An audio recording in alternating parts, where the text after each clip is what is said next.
tonight we hosted a panel debate where we asked the question, is it time to change? And we were looking at private and public collaboration to tackle cross-border economic crime.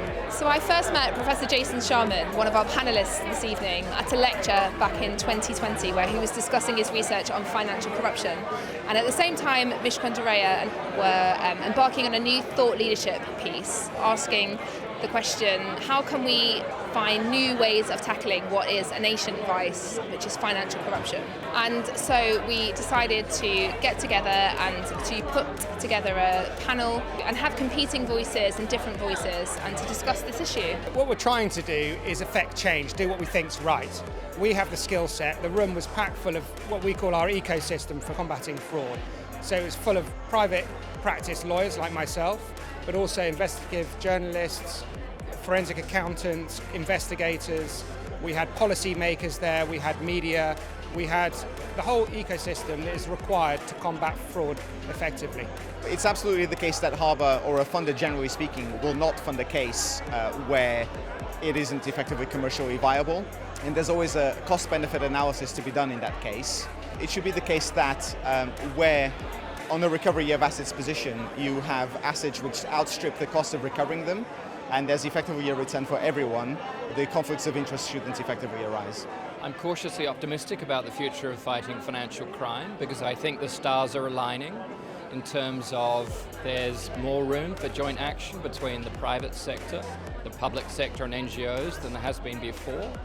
But at the same time, it's only a cautious optimism because I think the problem we have to tackling financial crime, is so difficult and the results of the last 30 years have been so modest.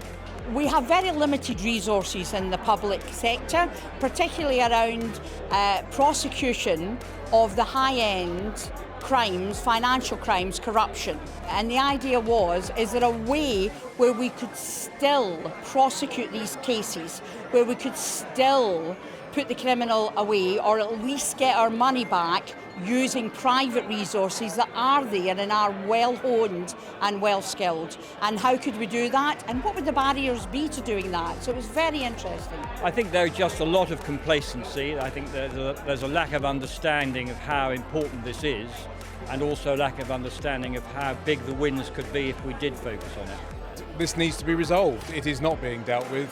It is growing, it is not shrinking. I think what the panel event tonight has revealed is that there is no real meaningful barrier stopping it from working.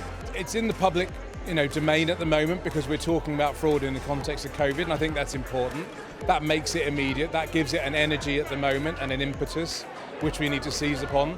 There is legislation going through Parliament as we speak, and if we can make that a part of the efforts to fix this problem, then why wouldn't we try? So if we don't seize this opportunity now, then I fear that we won't ever have another chance like it again.